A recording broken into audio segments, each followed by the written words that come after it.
And we're back with our politics leading growing questions and confusion about President Trump's move to pause federal grants and loans. Today, the White House is trying to reassure Americans that this order, which goes into effect at 5 p.m., about 33 minutes from now, is not as sweeping as it first appeared.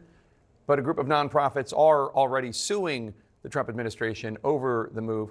Joining us now to hopefully provide some clarity is Stephen Miller, the White House Deputy Chief of Staff for Policy and a Homeland Security Advisor for President Trump. Stephen, good to see you again. Thanks for joining. So, hey, my friend, good to see you. A White House memo just issued this afternoon says that the pause does not affect Medicaid. It already had clarified that it didn't affect Social Security or Medicare.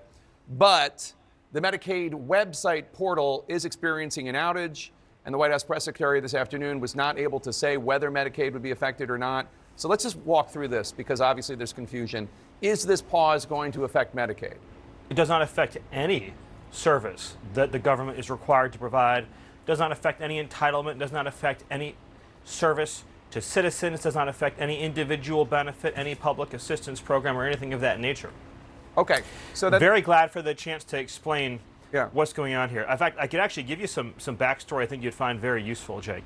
So we found after the president had issued a pause on funding to NGOs that were settling illegal immigrants, we found that bureaucrats at HHS were trying to funnel billions more dollars to those resettlement agencies and try to get around the executive order. It became clear that bureaucrats were still trying to funnel unapproved discretionary grants of funds to their pet projects. So OMB, led by Russ Vought, felt it was necessary to protect taxpayer resources to issue clearer guidance establishing for these discretionary grants of funding that are not directed by Congress, that they go through a political approval process at the agency. So let's get into that because a number of government-funded organizations, so these are organizations like Meals on Wheels, right? Their job, their mission, it's a private organization. They get grants from the federal government. They feed seniors. Meals on Wheels is currently in the dark. They don't know, does this order affect us? Does this mean we're not going to have any more funding coming in? They feed like 2 million seniors. So I'm just wondering, first of all, why a pause? An investigation, sure, I get that. Auditing, sure. Why a pause? And what about? Well, Jake, once you spend money, you can't get it back. So, in other words, if you don't put federal programs under review that are wasteful or harmful to taxpayers, and then people hit send, you wouldn't believe the payments we've had to pause over the last few days with bureaucrats trying to funnel money out of the door, funnel money to the World Health Organization, funnel money to resettlement organizations, funnel money to foreign countries. And so, of course, you have to put a pause on these discretionary grants of funding and have a political review process. In other words, there are people that are accountable to the taxpayer to review. It does not include, the review process does not include any public benefit program. So you mentioned Meals on Wheels. That is a public benefit program. OMB has been clear about this. Jake, we have to get control over this government. You know, I'll just stay on this point about NGOs, non-governmental organizations. Joe Biden gave just one NGO responsible for resettling illegal aliens $3 billion, with a B, $3 billion. President Trump, when he said drain the swamp, he meant it. And yes, so those kinds of spending programs are going to be put under review. Okay, I don't think anybody's taking issue with if you find money that is being dispersed in an inappropriate way, halting it. I think what the confusion is this seemed to a lot of groups and a lot of states, Republicans, Democrats, Independents, like a very sweeping order, and there is confusion. I just want to make sure I understand. So anybody out there that provides school lunches, anybody out there there's zero impact on public benefit programs, full stop, as OMB has made clear. And I want to really drill down on this, Jake, because it's so important. There's 2 million employees in the federal government. Overwhelmingly, the career federal service in this country is far left wing. The American people. I don't know that to be a fact. Well, I'll give you a great example. We looked at USAID as an example. That's 98% of the workforce either donated to Kamala Harris or another left-wing candidate, just as an example. Okay, but let me just an entire workforce is having a. Whoa! Did you just say that saying someone voted for Kamala Harris is demonizing them? No. So according your suggestion is that there's a bias. No. But you used the word demonizing. You just said that I'm demonizing somebody by saying they voted for Kamala Harris. Let's get back on track. But I am on track. Okay. Let me stay on track. What I'm saying to you is this. There are 2 million employees in the federal government. Right. They're overwhelmingly left of center. The Again, American people, facts I got to not finish the sentence. Okay. I got to finish the sentence. The American people voted for dramatic change implemented by Donald Trump. So it is essential for him to get control of government, to establish a whole of government process for Donald Trump's political appointees to review discretionary grants of spending for pet projects that are not directed by Congress. In other words, these are pots of money where Congress hasn't said how to spend it or where to spend it. This might be something like saying, I want to build a $500 million fountain in the courtyard of the Department of Commerce. This might be something like saying, I want to fund gender studies in Afghanistan. There has to be political control and review. I can't help it if left-wing media outlets published a fake news story that caused confusion. If you read the OMB guidance memo, it is, well, if you read the OMB guidance memo, I don't know what it's as clear as day. We just talked to Congressman Don Bacon, a Republican, a Trump supporter. We just interviewed him.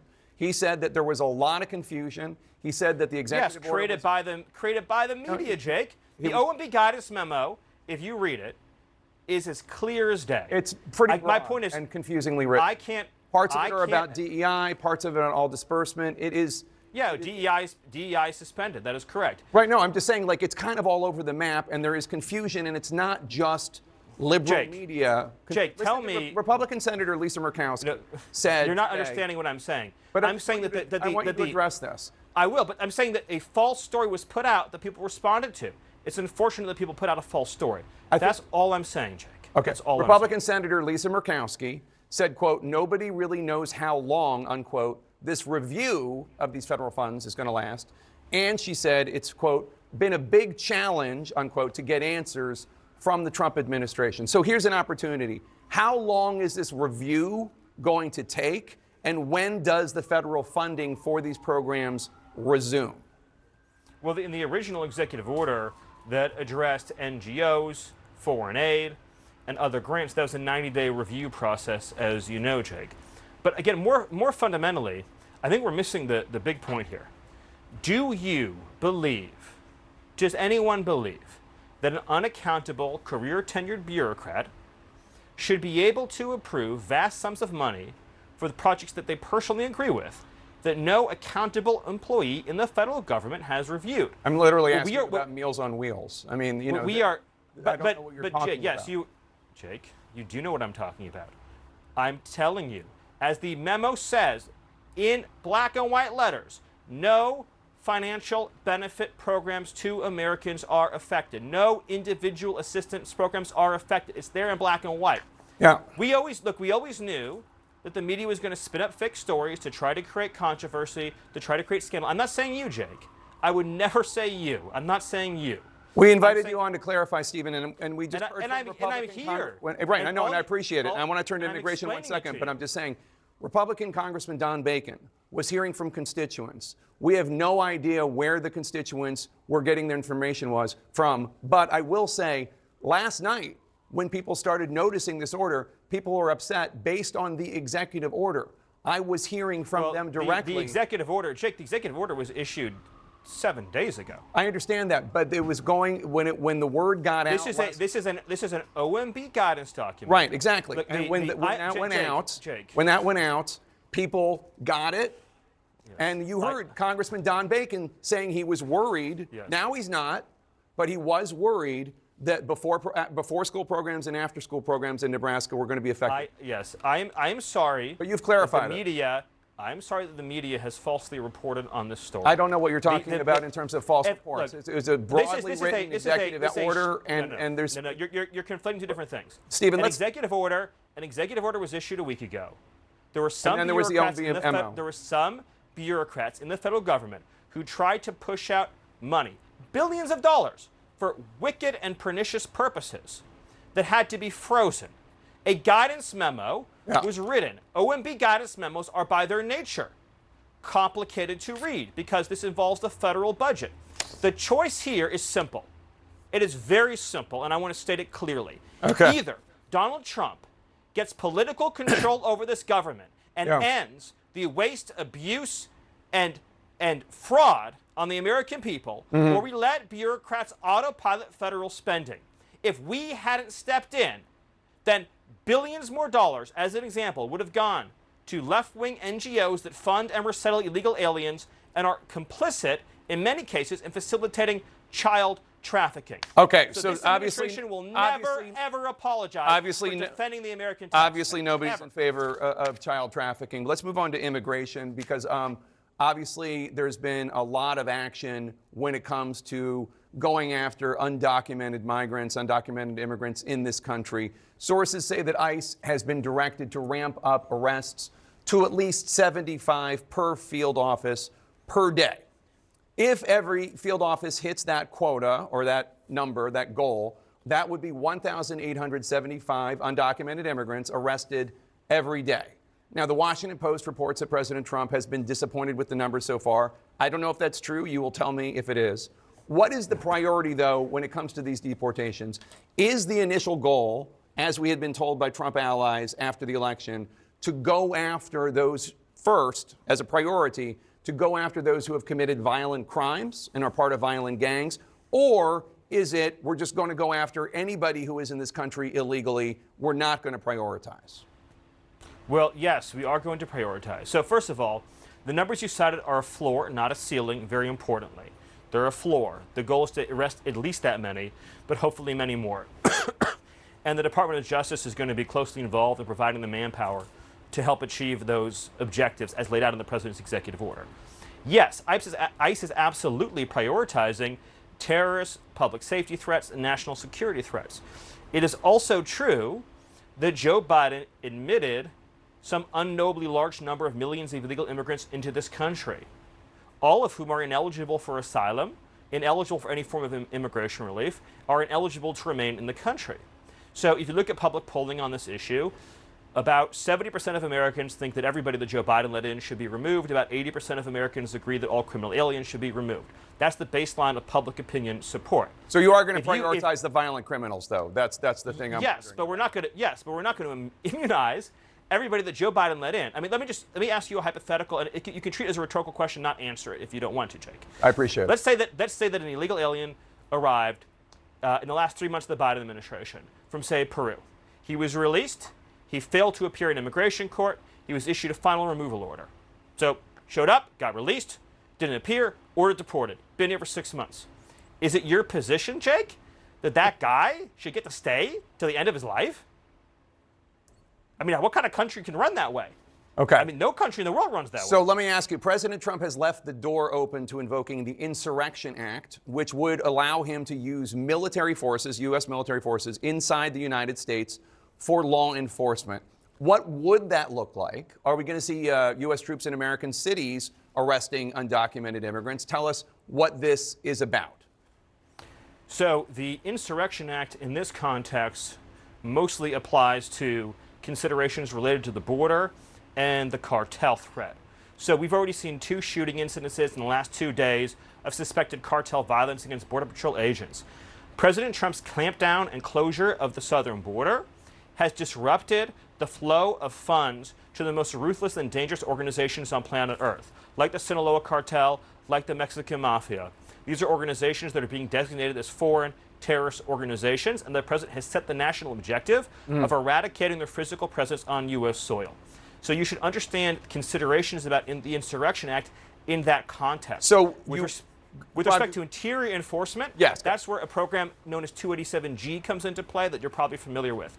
And that's where we're going to be enrolling state police, local sheriffs, and law enforcement across the nation into federal immigration programs. And that's how we're going to significantly increase the arrest numbers. But is the Insurrection Act going to possibly be used to use the U.S. military to go after undocumented immigrants in American cities and American towns?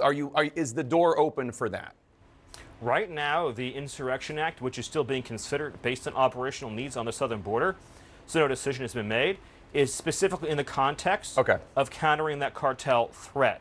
In the interior, it's going to be about enrolling state and local law enforcement to massively increase the supply of guns and badges to conduct these immigration raids. All right, so you're not ruling it out, but that's not the plan right now. Let me ask you a question about, because one of the reasons that President Trump got elected, according to President Trump in an interview, I think it was with Kristen Welker of NBC, was because of grocery prices. Not the only reason, but a reason, high prices, inflation, especially at the grocery. The Department of Agriculture says that between 2020 and 2022, 42% of crop workers were undocumented immigrants. And in many cases, as you know, these migrants do jobs many Americans do not want to do.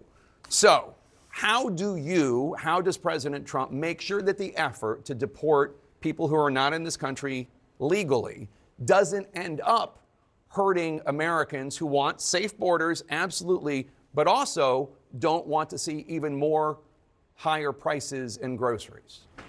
Well, I mean, I'm sure it's not your position, Jake. You're just asking the question, that we should supply America's food with exploitative illegal alien labor.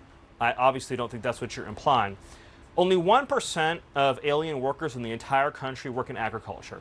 The top destination for illegal aliens are large cities like New York, like Los Angeles, and small industrial towns, of course, all across the heartland, as we've seen with the Biden floods. None of those illegal aliens are doing farm work. Those 30,000 illegal aliens that Joe Biden dumped into Springfield. I'm talking about the ones that are. But I'm explaining this. It's important to understand. No, you're kind of changing the subject. I mean, I'm talking about the ones. I will give me 30 minutes. I'll go as deep as you want on this. I'm explaining to you and your audience. I don't have a 30. I'm talking about the ones that work in the agriculture industry. I'm you explaining can come back to you and we your can talk audience. about the ones in the cities. I swear. I'll do the whole answer. The illegal aliens that Joe Biden brought into our country are not full stop doing farm work. They are not. The illegal aliens he brought in from Venezuela, from Haiti, from Nicaragua, they are not doing farm work. They are in our cities collecting welfare. As for the farmers, there is a guest worker program that President Trump supports. Over time as well, we will transition into automation, so we'll never have to have this conversation ever again. But there's no universe in which this nation is going to allow the previous president to flood our nation with millions and millions of illegal aliens who just get to stay here. And we are especially not going to allow a subset of those illegal aliens to rape and murder our citizens. So we are going to unapologetically enforce our immigration laws, and as I'm sure you will celebrate, we are going to unleash the power and might of the U.S. government to eradicate the presence of transnational threats on our soil. So last question, Stephen, and this has to do with the move by President Trump on Friday to fire a number of inspectors general in various departments. This afternoon, Senators Chuck Grassley, a Republican from Iowa, and Dick Durbin, Democrat of Illinois, the chair and ranking member of the Judiciary Committee, sent a letter to President Trump, and they're asking for an explanation why he fired these inspectors general from 18 offices without giving Congress the legally required 30-day notice. These two senators, one of whom is a big ally of yours, says, quote, while IGs aren't immune from committing acts requiring their removal, and they can be removed by the president, the law must be followed, unquote. So why didn't President Trump, according to these senators, follow the law and give Congress the required notice? Well, I mean, simply, first of all, we love Chuck Grassley. The president loves Chuck Grassley. I love Chuck Grassley. As far as I know, everyone in America loves Chuck Grassley. So we fully embrace that relationship and are a close partner of his. But the president's authority to fire any federal worker is plenary. There's no lawful constraints that can be placed on the president to terminate a worker in the federal government who exercises discretionary policy. That's the basis of Article 2 and the Constitution and the idea of a single executive. When you have anyone in the federal government who exercises decision-making authority who can't be fired, then that person is a king, and then we don't have a democracy anymore. The law says 30 days, Stephen. The law says you have to give Congress 30 days. Right, and I'm telling you what the Constitution says with respect to the president's authority. So you think the law is unconstitutional? Absolutely it is. I don't even think it is. I know it is. All right. Stephen Miller, thanks so much for your time. Appreciate it. Thank you.